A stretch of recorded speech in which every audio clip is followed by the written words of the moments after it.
اوضه اللبس، كلها اسئله والاجابات معروفه. ان ما كانش بيحصل الكلام ده قبل كده، ليه بيحصل دلوقتي؟ هو ده سؤال. مش هجاوب على السؤال، بس كل الناس عارفه ليه بيحصل فوضى، وزي ما واحنا ما بنحبش نتكلم بس ده بقى خاصه بالرياضه، ما كناش بنتكلم في السياسه والمظاهرات الفئويه وقطع الطرق والبلطجيه والكلام ده، انما ما البلطجيه وصلوا عشان البلطجيه ما تشالوش او ما تاخدوش من بدري، وصلوا للكوره، وصلوا لملاعب الكوره، وصلت ل 50 واحد، حتى على الاقل كانت في قطع الطرق ما كانش بيحصل وفيات، ولو كان بيحصل حاجه ناس بتقطع الطريق وخلاص عشان تبوظ للناس حياتها يعني. انما ليه ما كانش بيحصل قبل كده؟ قبل الثوره عشان كل الناس تترحم على كابتن نادر، يعني الناس طبعا منفعله وبتقول نلغي الدوري، ده كلام مش مظبوط. احنا لازم نواجه الواقع بيقول ان في ناس مسؤوله عن اداره كره القدم غير مسؤوله وغير قادره على اداره كره القدم.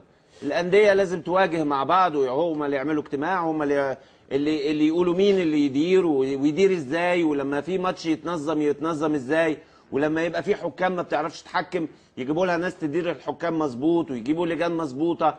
انما ما نقولش ما نلعبش، لا، احنا نواجه الموقف ده ونحط له حلول، لان ما اعتقدش ان دي مشاكل ملهاش حلول.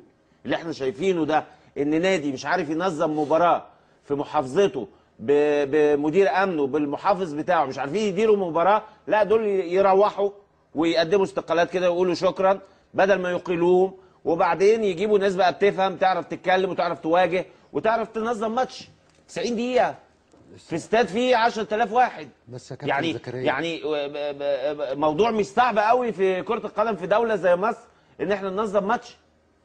كابتن بس برضو انت يعني النهارده حق ال50 ولا الاكتر من 50 واحد اللي ماتوا دول، يعني النهارده احنا يعني هنقول مثلا هنقعد نهدي وفي ناس هتستقيل وفي ناس هتمشي ونطهر